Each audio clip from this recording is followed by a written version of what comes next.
There we go. All right, there we go. So, good morning, good afternoon, good evening, good whatever it is that you're doing today. Good, Good good, day. good, good, good. Welcome to Paradigm Shifters. We are a growing global community dedicated to shift and uplift the planet. How's that for you? We're coming to you from the ocean here. And I'm so grateful that we are in the month of September 2021. And the topic of all of our speakers this Transformation Tuesday is, drumroll please, courage to change. Having the courage to change. There's so much change going on right now, right? We could float or sink. And our speaker today, my buddy, Mary Rose Douglas, and you know what? When I first met you, it was at an event and you had a cane and yeah, you had a cane. Let me just do that. And you were in chronic pain. And we would talk and everything. And there was this person that was always behind you. And right. And and you were there and then I would look and I would see you getting up and dancing and then going and just knowing how much that would that took for you to do that. So Mary Douglas is, quote, married to the greatest guy on the planet. Right? Absolutely. And I'm taking this from there that you have if it's okay with you, this complex regional pain disorder. Complex regional pain syndrome, correct. Right. And that I love this quote, I am more than my diagnosis. Mm-hmm. And Mary's coming to us from Tecumseh, Ontario, one of our Canadian buddies. So I would love to have you come in and talk to us about your journey, maybe from the start to where you are now. It wasn't that long ago when I was on a virtual thing with you and I saw you jumping up and down and all over the place. So tell me, I'm going to turn it over to you and tell us your story and how you did Okay. it. Yeah. Okay. Well, uh, let me start from the beginning. I met this wonderful man, and I was a very independent professional woman, a single mom with 3 kids, owned my own house, and thought didn't need a man and fell in love. Friends introduced us, and everything was going great. My now husband asked me to marry him, and while on the course of my duties at work, I was rear-ended very badly, and thought at first that it was something minor, but it was more than minor because the pain, instead of getting better, continued to get worse. I mean, don't get me wrong, the next day I felt like a brick wall had fallen on me and my husband's car was totaled. And well, like I said, instead of getting better, I continued to get worse. And I couldn't get around. I was determined to go to work still. I was on crutches. I had my children drive me. And a year later, I had surgery, which didn't go too well because it ignited what I didn't know then that I know now had complex regional pain syndrome. And I was given all kinds of medications and told I would be off for a while and had all these great aspirations to get back to my life. And it didn't go that way. I thought I was going to die. And I called off my wedding. My husband said, I told him he needed to find a nice girl. And he said, I have a nice girl. And I thought, you don't understand. I think I'm going to end up in a wheelchair. This is far worse than anybody had imagined. So fast forward, found myself seeing different doctors and ended up going to the US and seeing the Detroit Lions football team doctor. And he diagnosed me, and then I saw another doctor and told me I could never have another surgery again and it's going to continue to get worse, and didn't like that. So I came across from going to this best doctor in Toronto, Canada. He referred me to get some help, and I ended up with a foundation called Park, where Park actually helps people with RSD, complex regional pain syndrome. And I got help from them, and I went to see the top doctor in Canada, and told me I basically had 10 years and I had to move to somewhere warm because I had something called a cold RSD, which turned to CRPS, and it's global. So it's all over my body.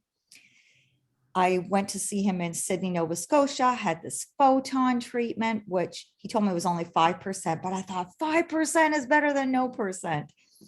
And my husband and I did marry the man. We postponed the wedding for 6 months. My husband said, it'll be great.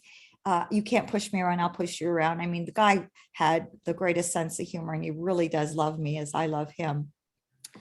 But I never gave up going through this. I never gave up hope. Here I was, I had young children, and they needed me.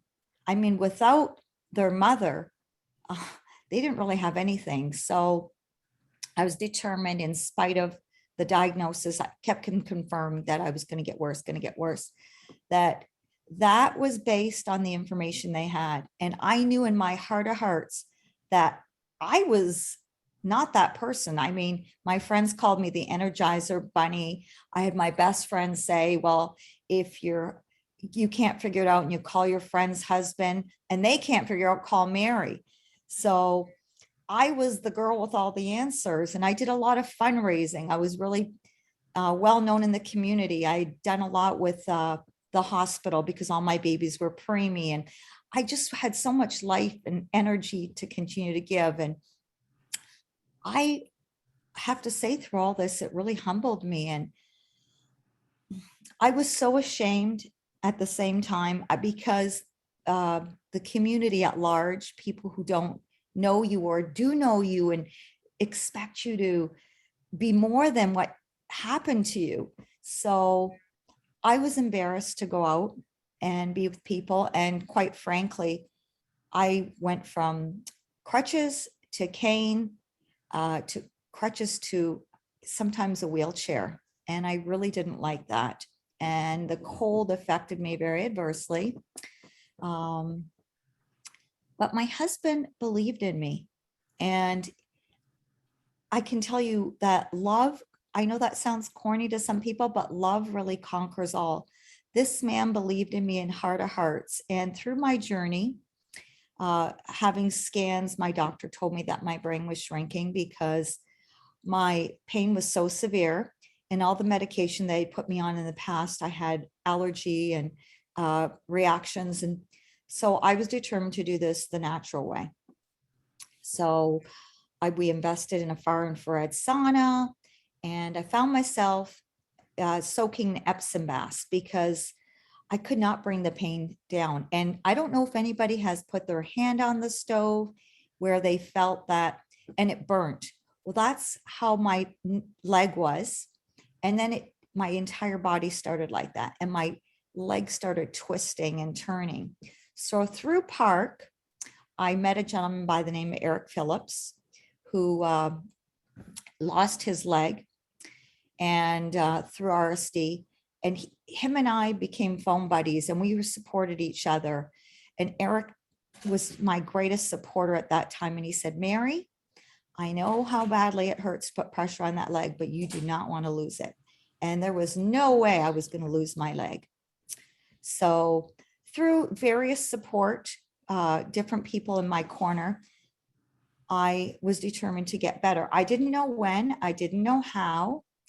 And every time I heard of a new doctor doing something new, I'd ask my doctor for a referral, and my doctor was absolutely fabulous. He always referred me, and it seemed like a closed door.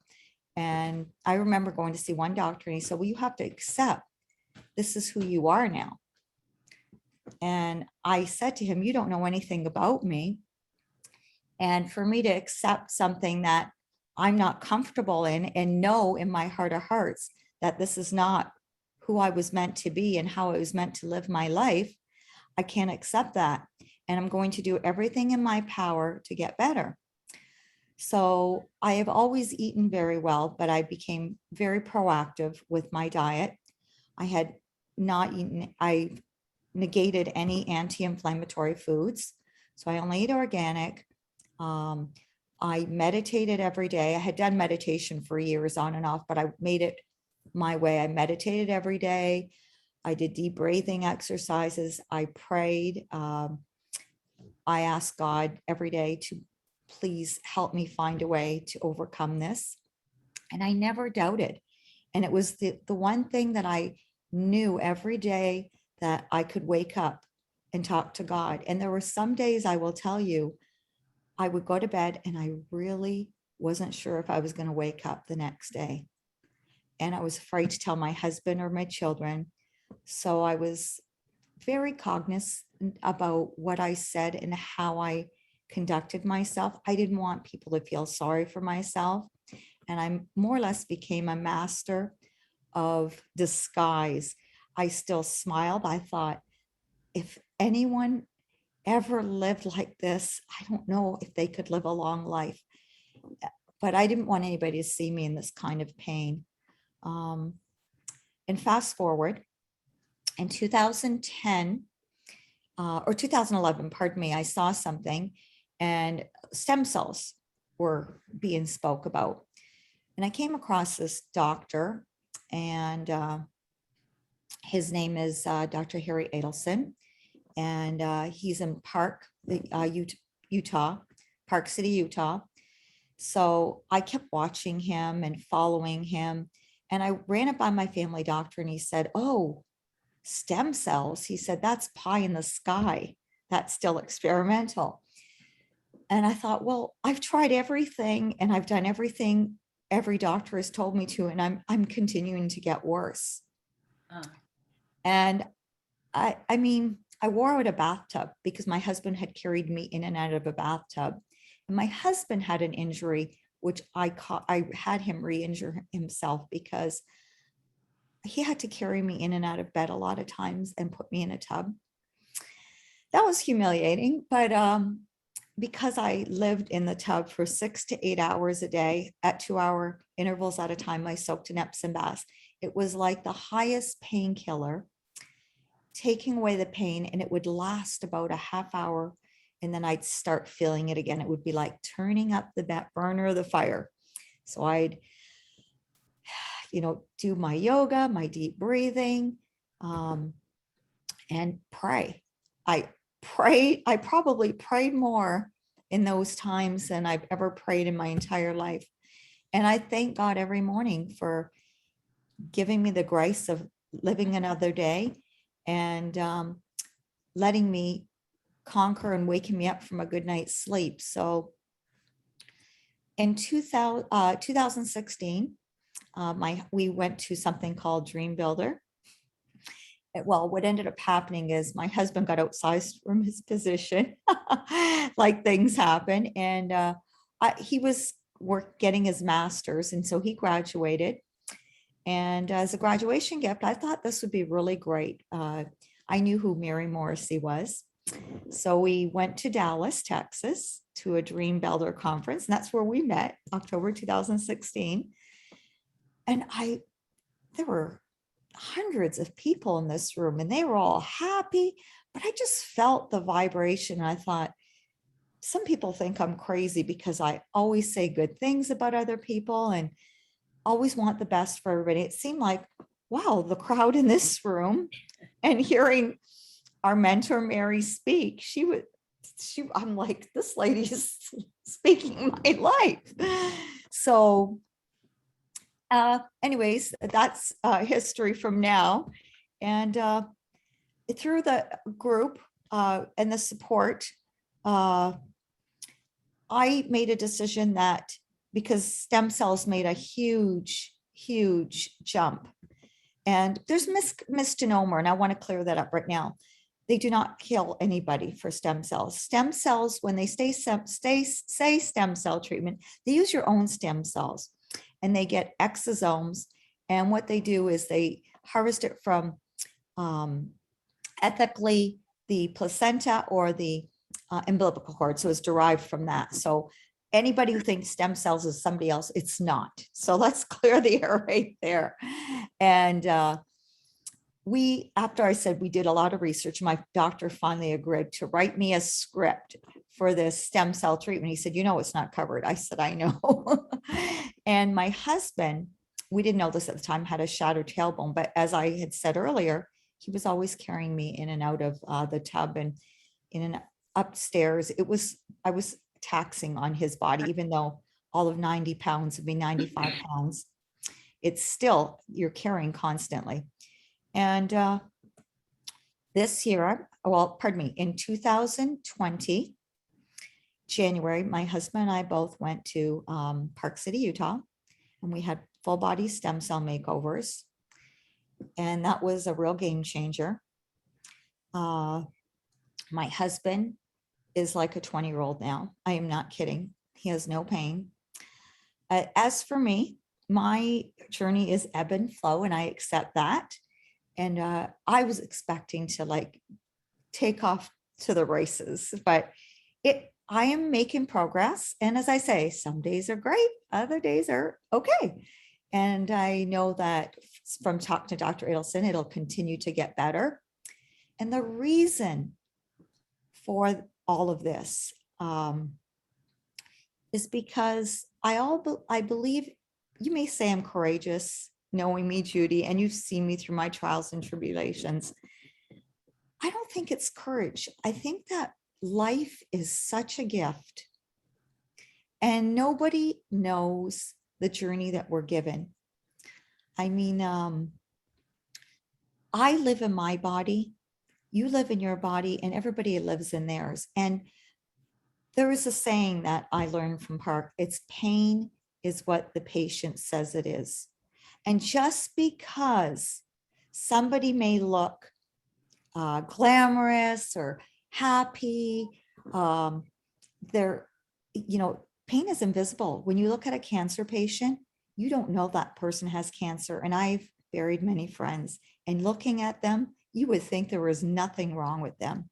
And there are other invisible diseases and illnesses. So I guess the courage in all of this, I can share with everybody who is suffering from chronic pain, mental pain, anguish of any sort. I understand, because judgment, not only from the outside, but from, I think, we're our own worst enemy. Because I know my friends always said that people have a bar here. My bar was always there. Well, I always figured that, but that's who I am. I've always set the bar this high. So any other expectation that anybody had for me, I always surpassed it. But be kind to yourself and compartmentalize, meaning that don't look at the big pictures in 10 years from now, because my journey, well, it happened in 2006 and we're in 2021, September, and I'm still healing. And I've been on a healing journey from day one. I'm not a perfect person, and I have the courage to accept that. I mean, God gave me this life, and how we choose to live it is up to us independently. But I think life is the greatest gift that we can be given. And it's what we do with it that counts. Remember, this exterior, it's just a shell. It's who we are on the inside. And all our journeys are different. I mean, nobody is any better than anyone else. I mean, years ago, I raised money for incubators because all my children were preemies. So I always said that we all enter with our first breath and exit with our last. So the clothes, the hair, lipstick, whatever it is, that's all paint and wallpaper. But our hearts and our intention and the courage that we can bestow, or the support. I mean, you may not know this sitting here, but you can smile or just take a minute of your day and listen to that person who's having a bad day and have the courage to, you might not understand or agree, but just take a moment and hear them out. Don't be afraid to go to a doctor and he may turn over your a diagnosis or tell you this is all he can do. Don't be afraid to ask for a second opinion. Your Mhm. doctor will not be offended. And if he is, well, guess what? Maybe it's time for a new doctor. I can say my doctor has retired and I have another doctor, and I was very blessed that they're both very, very supportive to me. My family, my children, who are now adults, are very supportive. But if there was one thing beside the man that I married who was like, the reason I say he's the greatest guy on the planet to me, he's never given up hope. And I remember speaking to him uh, not even a month ago, and I said, honey, I said, did you ever, I said, I was so happy that you supported me and you believed in me. And you knew that one day I'm going to get better. And I am determined to get better. And he looked at me and he said, well, can I be honest with you? And I said, sure. He said, I really didn't know if you were going to get better. He said, but I wasn't going to tell you that. He said, I've never met anybody more determined in my entire life. And he said, I didn't dare tell you that I think you're just going to have to accept this because I've seen over 100 doctors. Right. And when you hear the word no, or I'm sorry, I wish I could do more, it's okay. Based on their level of understanding in their scope, let's just say their medical bag, let's just put it in a bag because everybody has a bag, right? It could be a bag of tricks, it could be a bag of goodies, it could be just a bag. And based on all the knowledge, if everything you took from you were a small person till today, and that was your course of study, and you were a PhD, and all you focused on was science and or a great doctor, that is all you usually know. You're not really worldly when it comes to anything else. And that's something people don't know. So everybody has a specialty. There you go. And I just love it that you're a kickoff speaker for our month on courage to change, and that, you're more than your diagnosis. I just love it. So thank you so much Oh, you're welcome. yeah, thank you so much for your story. And what would you love to have us hold as a community for you and your continued journey? Thank you for your story and Oh, you're continued welcome. story. We're all on this journey, and we are so much more, so much more. We really are, Judy. And And I what guess would you love to have us hold for you? I would love for you to hold me for me continued health and getting better. And I mean, we say, in our better and better every day in every way. Just hold those prayers for me. And not just for myself, if I can. If anyone is listening to this, I want you to hold for them to reach out and know that don't give up hope. Continue, please. It doesn't matter what anyone tells you. Um, that's what I want. I want to be able to help other people, and I want those out there to know there is help for them. Well, get ready to get that energy there.